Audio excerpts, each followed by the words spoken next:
this is day 2 of the snowstorm, and this is West Seneca, New York. There's my car. That's our garage, my kid's playground.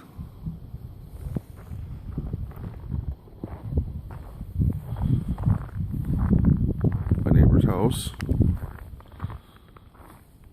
This is our driveway. That's their cars back there. That's about as far as we've gotten shoveling.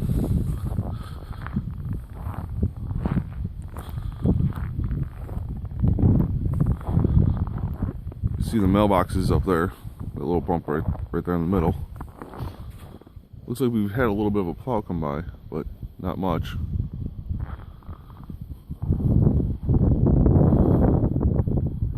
Yep.